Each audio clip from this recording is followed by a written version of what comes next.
meritoriously, the people of Kenya have decided. And when the people of Kenya have decided, then let's to weed out corruption in a country. It's all about leadership. If the leader of the country can viciously, and the president has shown that intention, and the president should not walk back, should not look back. The business of the president now should be conversation and implementing administrative strategies of rooting out corruption in government. Okay, the provisions of the legislation. That has been stopped by the courts because they are complaining. The court will try and stop. Let me raise the question. Yes. So, of course, now up until 9th, so that we can get directions, it cannot function. So what are these administrative strategies that the president must implement to fight corruption that the current setup doesn't? If we are talking, when I talk about Damascus moment, we must get out of the way we normally think. We must get out of the cheap arguments that we are trying to argue about and defend and delegitimize, deconstitutionalize certain provisions, like, of course, the committee that the president has established. If the court has declared it unconstitutional, that does not declare. Does not. If it has been set aside, that still does not stop the president from providing administrative leadership. Welcome back, ladies and gentlemen. It's another new week, and I have to appreciate you guys for your support, what you're doing. You know, we are remaining something like 50 subscribers to hit 15,000. My prayer is going to answer you, because I know you. Welcome back, ladies and gentlemen, and thank you very much for your greatest support. Actually, I have to appreciate you guys for the good work that you are doing. You're an amazing team. Your support, subscribing, liking the videos, sharing the videos, giving your comment in the comment section. I really appreciate you guys. We are almost at 15,000, and I know we are going to hit it before the end of this week. Thank you very much. Thank you. God bless you. Asanteni sana. Now, before I play you the videos of what happened in the morning during the daybreak between Sam Gituku, MP Mukunji, and Sossion, and together with Ndichu, let me ask this question. We've seen a lot of empowerment going on here and there, but I've come to understand something, or realize something, that this money is normally being taken in cash. And while this thing is happening, while the cash transaction is happening, we are failing to understand that in as much as we are talking about fighting corruption, there is no way we can fight corruption, because tell me, how will we trace, or how will the people trace the transaction that has been going on, yet the money is being given in cash? Where are these people getting this money? People like Kithure Kindiki, where are they getting this money that is using all over the country in cash? The Harambes, everything that is happening in cash. When you're doing something in cash, it is very difficult to trace. Inakuwa vigumu sana kujaribu kutrace the money. You know, there is no bank statement and all that. So inakuwa ngumu sana. So that is why I'm saying that in as much as we are talking about fighting corruption, it is not going to be very easy, because the same people that are supposed to fight this corruption are the same people that are doing this, let me call it money laundering. They're the same people that are dishing out money, giving out money every now and then. You know, they don't even care. They don't care what needs to be done. Is there any other legal way that should be used, or should be followed, to make sure that things run in a better way? No. So MP Kunji is also talking about that. Dealing with corruption is very difficult, because the money is being used in rallies, you know, in all these rallies that they're having, you know, empowerment is normally in cash. So you can't trace cash transfer, because the bank has no details of how much was withdrawn, who drew the money, it was taken from which account to which account. So itakuwa vigumu sana. To Sossion speaking, Sossion is talking about the government. Right now, the government is supposed to focus on the dialogue. So I'm like, which dialogue are we talking about here? Are we still in that? Bado tunapaswa kuzungumza kuhusu dialogue at this point? Look, seriously, let me ask you a question. Are we supposed to be talking about dialogue now? Dialogue with who? So William Ruto is supposed to, you know, there's no need of dialogue. you do what you're supposed to do, because that is what people expect. People expect you to work. People don't expect any dialogue with. Kenyans don't want any dialogue. If you want to implement things, you strategize on how you're supposed to implement things. Don't engage us, because at the end of the day, you will not listen to us speaking. We'll speak, you will not listen. So there is no need of dialogue. I want you to listen to this and then drop me a comment at the comment section, please. Mheshimiwa Sossion, what do you think should happen? Because, like he says, Kenyans may prefer someone else to administer projects, but the Constitution doesn't say that. Do you force it to say that? No, I think we are getting confused between interpreting the Constitution to suit certain interest and arguing where resources should go. Yep. And we should not promote the war of resources for purposes of glorifying certain officers. I think we must appreciate where we've come from as a country. And I was a member of National Management Committee of CDF when it started. And we have a clear history of what happened. Muriuki Karue moved this motion in 2003. Yeah, 2003, when Kibaki just assumed office. Yep. And no, correction. I was in Parliament, and I was not in Parliament in 2003. I didn't make it in 2002. I think he's talking about it became effective. It became effective 2003. That is when it started working. Okay. And that is when the National Management Committee was developed. And eventually, we have fund managers, management committees, fund managers, professionals domiciled at the Treasury in every constituency, so that this fund technically has been removed from the day-to-day management planning from members of parliament, and it's indeed domiciled at the Treasury. That's why it's called National Management Committee, the National Government Constituency Fund. Yep. Now, what is the impact of CDF for the last 12 years? Very great. We have seen Harambees for schools has stopped, and we have seen this fund do tremendous job within our education system. And as an educator, I can say this is the most impactful fund since independence. And CDF is not even 10% in terms of impact, in terms of what it does. And to me, what works best should not be touched in the name of interpreting the Constitution the way you want. To me, let CDF remain the way it is. And CDF, other than impacting on schools infrastructure, school development, school bursaries, it has also brought in equity. Every constituency, wherever there is no exclusion whatsoever, because all constituencies get funded equitably and they're able to apply in terms of school development. I'll restrict myself because 90% of CDF money goes to education. And therefore, if you're talking about scrapping CDF, then you are saying you are disorganizing education. I don't think the country is ready to do that in the expediency of creating political struggles between governors and members of parliament. Let this fund remain the way it is and strengthen the supervisory aspect of members of parliament.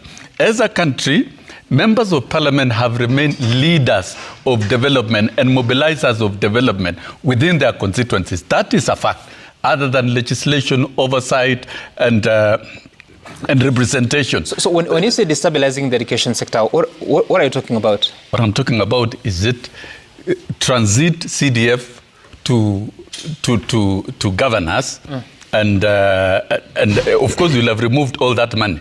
Then it means you are removing all the programs that are already rolling, and they've rolled effectively for the last 12 years. Some for 12 years, for over 22 years. The fundraisings in schools are no more. CDF does everything.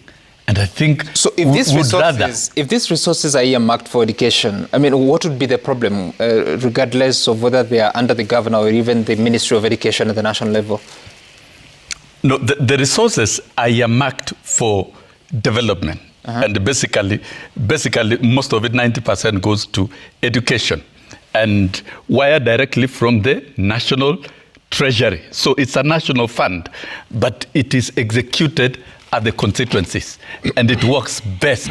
It is right to argue theoretically that then it must be administered by counties is fundamentally wrong and gross. So to me, what would be the reason of removing if it is working? What is the interest? What is the big interest? And it's good that we have a sitting member of parliament, who is Gitunga Mukunji. Good morning. Good morning. The question is, so money will be spent from sent from the national treasury to the accounts of the constituency. Yes. Then the constituency will take the money and wire it to the school account. So from government to constituency to the school. But the government still, the Minister of Education, has access to the same schools. It sends capitation there. No. The Minister of Education has no direct role in managing the funds. The management system and the project circle, because the projects must also be approved nationally by the National Board of CDF. They must be approved. The question I'm asking is, already the Minister of Education has direct access to the school. But then you introduce a new layer, so the resources go to the constituency. Gitonga Mukunji will appear in his constituency to hand over bursary checks to the same children that the government has sent capitation for. No, you see, that is creating deliberate confusion in terms of duplication. Infrastructure funds through CDF is a completely different component from capitation. Whatever comes through capitation, of course, there is RMI. That's a completely different voted. But what CDF... Where RMI is what? Repair, maintenance, and installation. That is for repairs. Strictly for repairs. Yep. Nothing for new projects from capitation.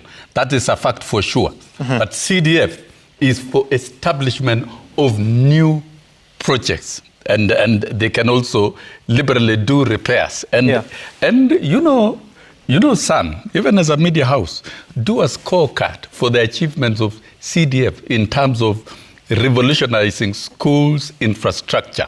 And even as we roll out the new curriculum, we need more modern global standard infrastructure, decent stadiums, decent play fields, decent laboratories, decent workshops, decent classrooms. We can't afford to be arguing how to eliminate a fund that is supposed to give a lifeline to this highly needed infrastructure. That is my line of argument. And by the way, when you talk of public participation, the constitutional amendment bill, which was passed by Parliament and which focuses on 3 funds, that is entrenching CDF in the Constitution, affirmative function, affirmative fund for the women, and oversight, Senate oversight fund, has gone through public participation. The people of Kenya decide how their resources are governed and used. And the returns from those public participation is that CDF is the most unanimously protected fund by Kenyans because of what it does. The results of CDF, even what devolution is doing, is not even 10% of what CDF has achieved. Well, that thing about all this spirited war, and is it just something to keep us busy, or we are serious about it? No, I think the dimension in which it's taking in terms of arguments is not right, because that is going to mar the good intentions that the president has really stated. Sam, the fact is, let us all agree as Kenyans that we have entrenched corruption in all institutions. Correct.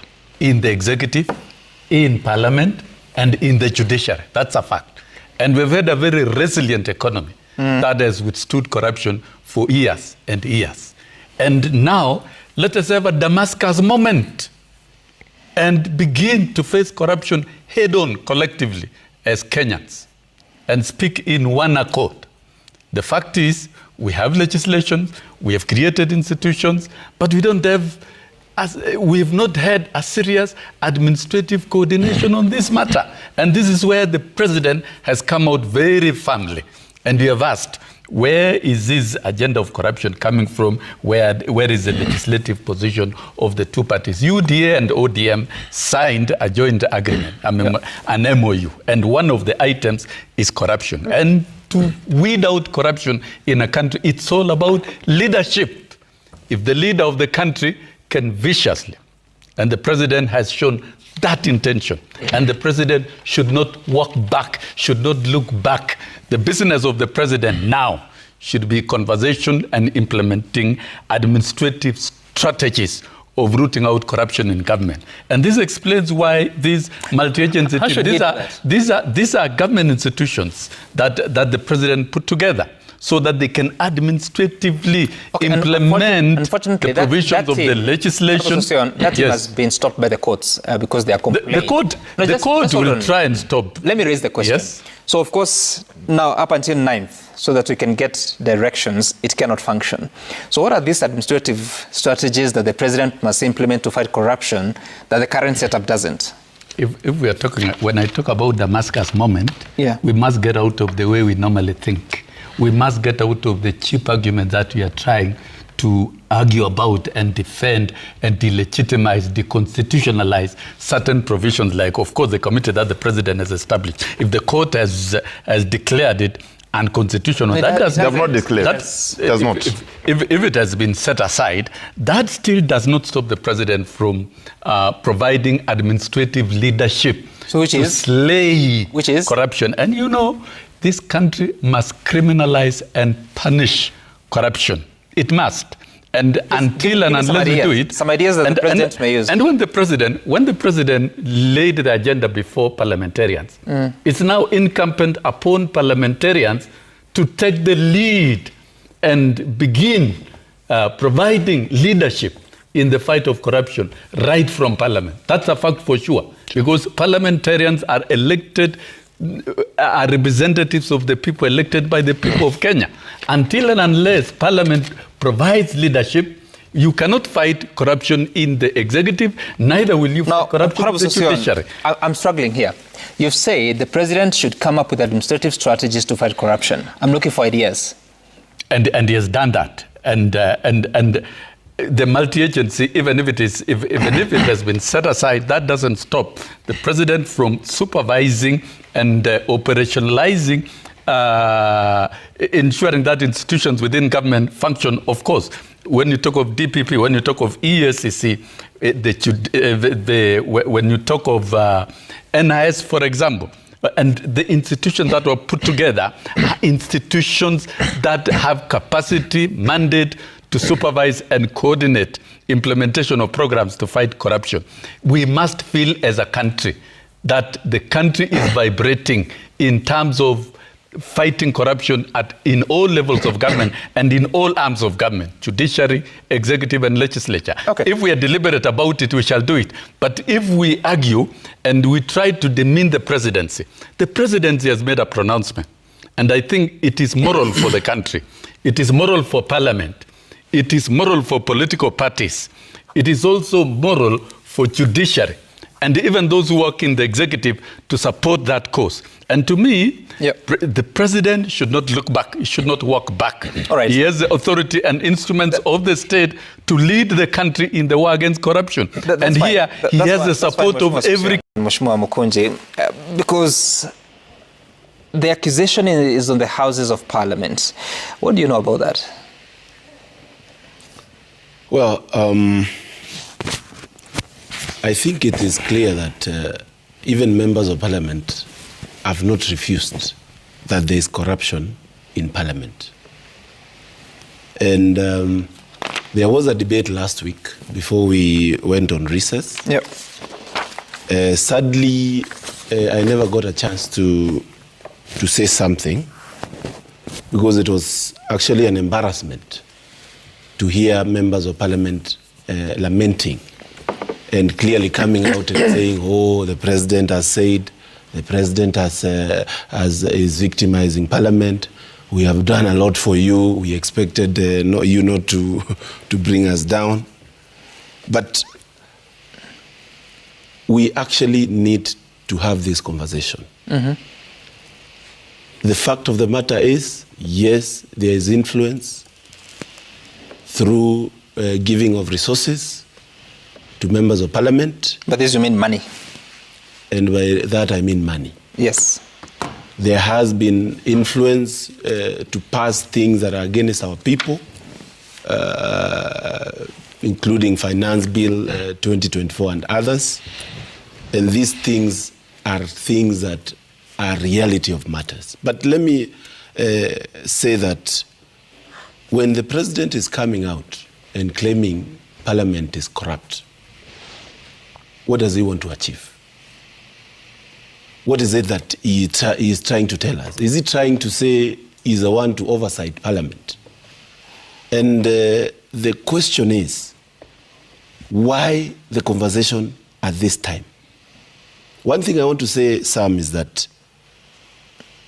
Parliament has failed Kenyans because it is the house of oversight. Mm-hmm. It is the house that the voice of the people is supposed to be implemented, and they check on the executive. But they have gone to bed with the executive completely, in a way that today when the majority leader speaks, the minority leader will speak in support of the majority leader, and then the rest will be programmed to ensure that the narrative takes the way. I want to say that it is good that the president spoke, but he spoke not to fight corruption. He did not say that so that he can fight corruption. He said that so that he can come in slowly and cleanse himself, make sure that he's clean, in a way that he can be able to now endear himself to the people through some sort of a fake fight of this monster called corruption.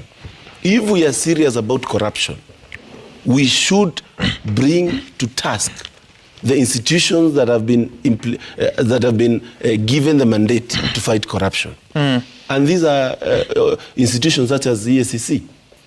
It is a sad state of affairs that today, for the last close to 1 or 2 months, there has been issues being raised on e-citizen, but we have not seen anything in terms of even the EACC coming in and saying, we are looking into this matter. It is sad.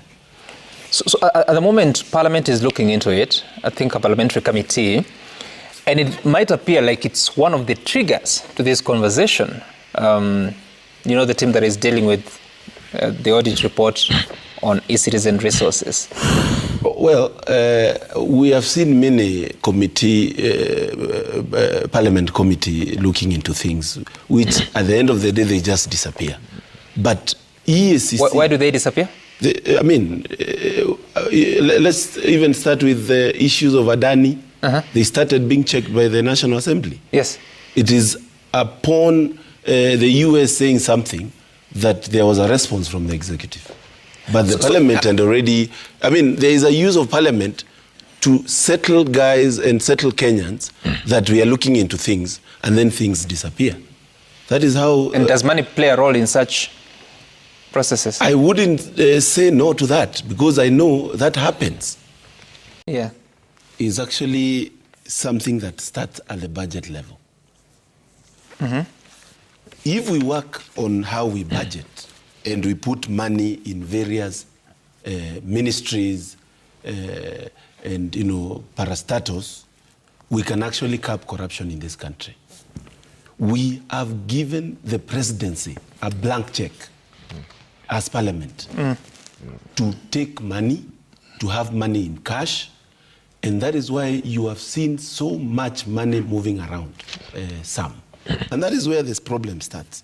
And I will not fear to say this, Sam, that the presidency has actually enhanced corruption, not fought it in any way. And we cannot take his word seriously if we are serious in this country.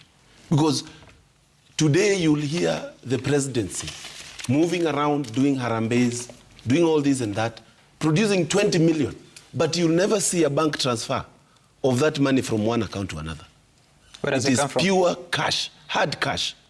That tells you that there is a hole somewhere that has been created to get these monies so that they can move around doing empowerment. And is Parliament able to say that? Without implementation and without oversight. Because you cannot oversight hard cash. That is the sad part.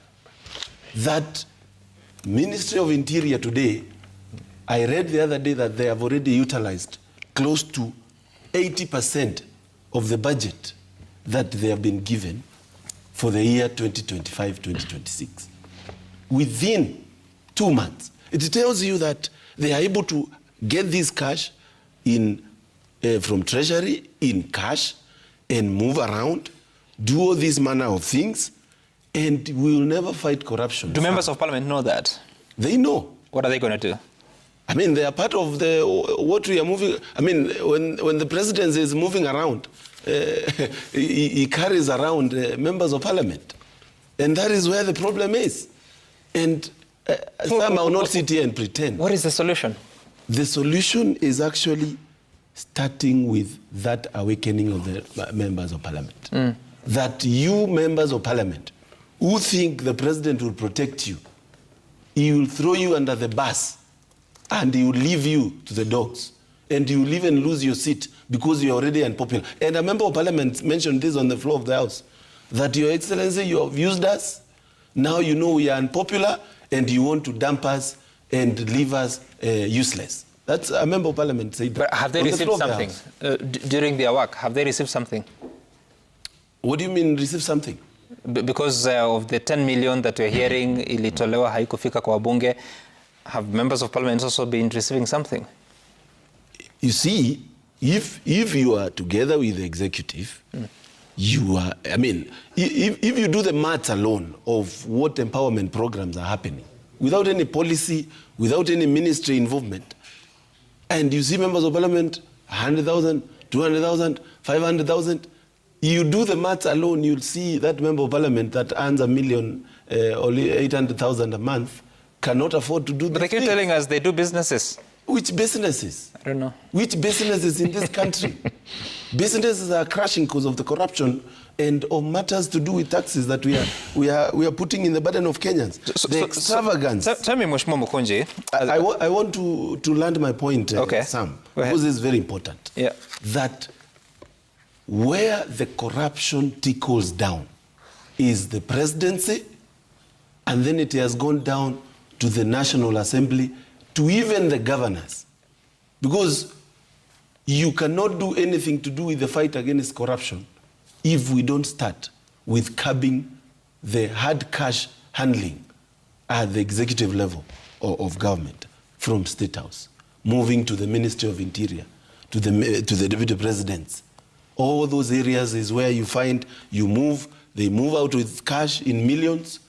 And if you do the maths alone, and I hope somebody is doing the maths, you'll find that in the last close to 6 months, over close to 60 billion has been used around in the movement with choppers and everything. And it tells you, you cannot locate corruption, Sam, directly. And that is why you hear the president is saying there was 10 million. But you not locate and say it was transferred from here. It was hard money. And so the indications of corruption is the fact that you are handling hard cash, you cannot verify where your money is coming from, and you're moving around with all these monies. You can give a church 20 million. You can give you can pass around and move around and give another 10 million. It tells you that there is a hole somewhere that needs to be... So if you, as Mheshimiwa Mukunji, and a few others know this, yes, and you sit in parliament to share the national cake, yes, why not reduce the allocations to some of these departments that are guilty of... No, one of the policies that we are really trying to push is a policy on matters to do with handling movement of money, especially if you're a public officer. You need to be able to, when you donate 100,000, write a check. Don't give cash. Write a check. It's okay. You can donate even $1 million if you have it. But write a check so that a paper trail can be seen on matters to do with where you have gotten the money, where it is going. But today, even that getting to the National Assembly, my friend, with a broad-based nonsense, it will be hard because the parliament is now part of the executive. And that is the sad part.